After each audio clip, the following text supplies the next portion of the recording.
Olá pessoal, bem-vindos mais uma vez ao canal Zeuslito para uma aula de História do Brasil. Pessoal, hoje vamos falar dos primeiros anos da República Brasileira. Não esqueçam de ver aí a crise do Império e como se deu a queda da monarquia brasileira, ok?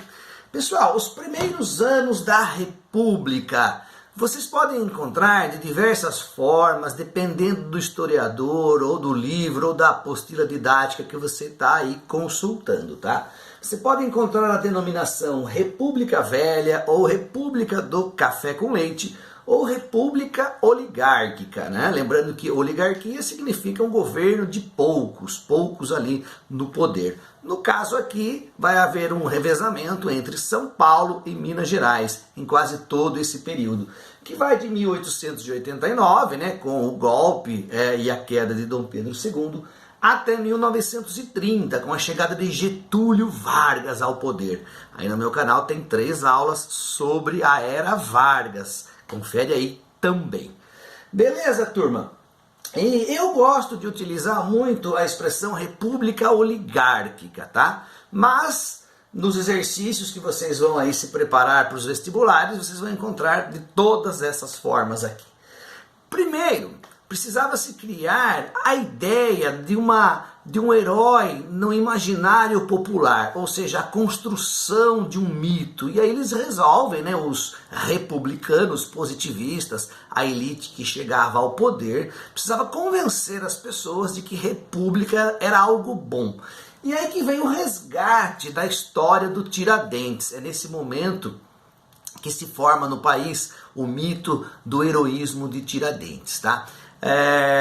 Tiradentes foi morto em 1792 e a proclamação da República foi em 1889. Portanto, quase 100 anos se passaram para ser construída essa história no imaginário popular, tá? O plano era simples: fazer com que Tiradentes se parecesse cada vez mais com o Jesus do Renascimento. Então percebam aqui neste primeiro quadro, né, que foi pintado aí pelo Décio Vilares, e o segundo quadro, que foi pintado por Pedro Américo, tá?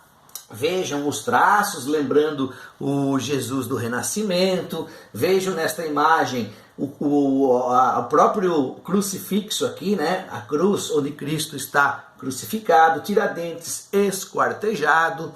Então a ideia, como eu disse, era bem simples: fazer com que as pessoas olhassem para Tiradentes e percebessem que ele morreu pelo povo brasileiro, ele morreu pelos ideais republicanos. Logo, república é algo legal, é algo bom. Lembrando que o modelo socioeconômico, agrário, exportador, se manteve, né, do Brasil Império para o Brasil República. Pouca coisa mudou em relação à população mais pobre. Os escravos foram libertados, mas sabe-se que eles não tiveram acesso. O Estado nada fez para inseri-los, por exemplo, no mercado de trabalho e terem melhores condições de vida, ok? Muito bem, a Constituição de 1891, o que ela trouxe de novidade, né? Nas provas costuma-se cair para vocês compararem como era a Constituição de 1824 e como ficou a de 1891, a primeira Constituição republicana.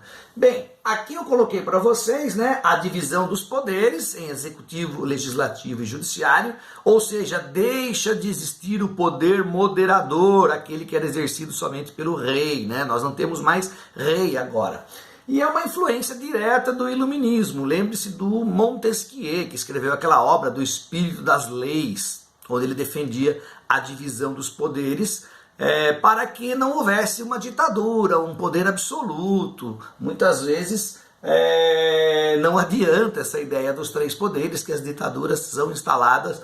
Em nosso país, por exemplo, tivemos ditaduras onde os 3 poderes passaram a ser controlados pelo chefe de Estado, tá? Houve também nessa Constituição o princípio do federalismo, onde os estados têm grande autonomia. Percebe-se que é uma ideia que foi copiada dos Estados Unidos, que foi o primeiro país da América a se libertar, né, em 1776. O princípio do federalismo está presente ainda na Constituição atual, de 1988.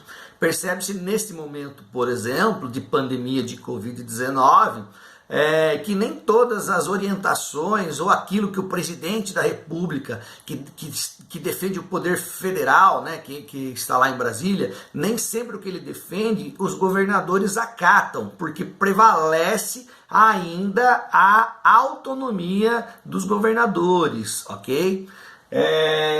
Outro fato importante aqui foi a influência dos positivistas franceses, onde a primeira coisa que foi feita nesse início de Brasil República foi a separação entre a igreja e Estado. A gente fala em laicização, ok? O Brasil passa a não ser mais aquele país totalmente ligado ao catolicismo, existe liberdade religiosa em nosso país a partir de então. Mas existem muitas contradições democráticas, né? O voto, por exemplo, não era um voto secreto, era um voto a descoberto ou voto aberto, ok? Nem todos também podiam votar. O voto era masculino para pessoas alfabetizadas e maiores de 21 anos, desde que não fossem clérigos ligados à igreja ou militares. Pessoal, cerca de 13% a 15% da população brasileira tinha direito ao voto. Ou seja, a quantidade de pessoas pouco mudou. Antes, na Constituição de 1824, o voto era censitário, ou seja, havia o critério renda, mas não tinha o critério alfabetização. Agora tirou-se o critério renda e entrou o critério alfabetizados. Então quase não mudou a quantidade de pessoas. Devido ao voto ser aberto, surge, né, o fenômeno do coronelismo, surge o fenômeno do voto cabresto, curral eleitoral. Vocês estão vendo aqui nessa charge o político levando o eleitor para votar, né? E o eleitor aqui como se fosse um cavalo, né? Cabresto, você está levando ao local de votação. Prevalecia então o mandonismo local, o fenômeno do coronelismo, tá? E esse fenômeno vai pautar todo o período até 1930. Somente na Constituição de 1934, já com Getúlio Vargas no poder, é que o voto passará a ser secreto. O fato é que esse início de Brasil República, Primeira República, é um novo arranjo das forças políticas, onde os principais atores políticos passam a ser São Paulo, Minas Gerais e Rio Grande do Sul, que era a terceira força e muito influente, com, por exemplo, políticos como Borges de Medeiros ou Júlio de Castilhos, tá? E os estados secundários ou os políticos secundários, o restante do país. O Nordeste perdeu muita força, por exemplo, tá?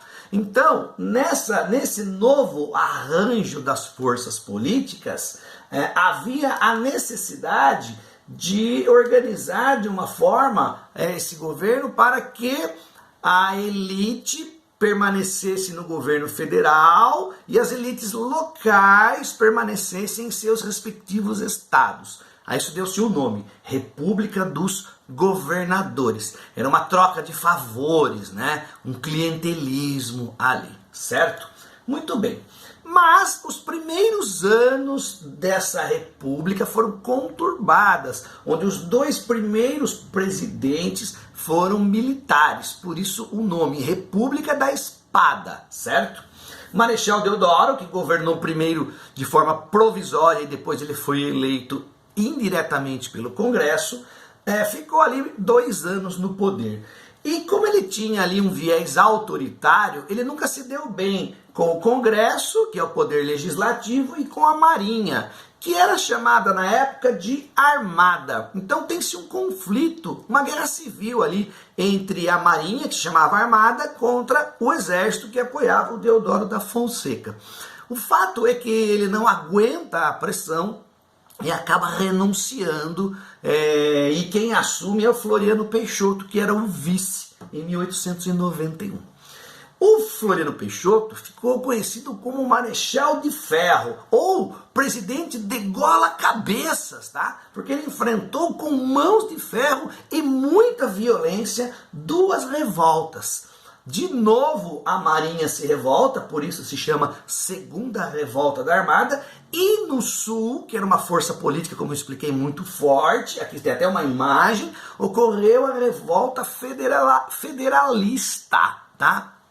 Nessa revolta federalista, que o Marechal de Ferro usou toda a sua violência e cerca de 30 mil pessoas foram mortas, tá? Esse conflito que dividiu ali, né, o sul do país entre pica-paus e maragatos. Se eu não me engano é isso aí, tá? Depois eu checo com certeza aqui para vocês, se tiver algo errado eu coloco lá uma observação errata do professor Zelito, ok? Gente, muita gente morreu de forma violenta, teve seu pescoço degolado a mando do presidente Floriano Peixoto. O fato é que ele encerra o seu governo em 1894 e o primeiro presidente civil ligado aos cafeicultores se chama Prudente de Moraes, tá? Assim começa realmente a tal da política do café com leite, o fenômeno do coronelismo e a troca de favores, tá? Pra gente finalizar, se você analisar o Brasil atual, esse fenômeno de troca de favores ainda existe. Apesar de a Constituição ser mais moderna, ser uma Constituição onde o voto é secreto, houve ampliação da cidadania, todos têm o direito de votar, seja mulheres ou analfabetos, enfim, os arranjos políticos ainda continuam, tá? Se vocês observarem os últimos presidentes da República aí, nós tivemos notícias de corrupção envolvendo essa troca de favores entre o executivo e o legislativo ali no Congresso. Ou seja, parece que as coisas só andam aqui se alguém levar alguma coisa, né? Ou seja, o Congresso só apoia o presidente se tiver grandes verbas para os seus estados e assim por diante, tá? Então esse fenômeno cultural brasileiro do clientelismo, ele persiste ainda e é muito difícil haver esse rompimento, tá? A isso nós chamamos também de presidencialismo de coalizão, ok? Gente, eu vou parando por aqui, façam suas leituras, se aprofundem no assunto, porque as videoaulas, elas são conteúdos superficiais que vão te ajudar aí, desde que você faça suas leituras, ok? Um abraço e até a próxima.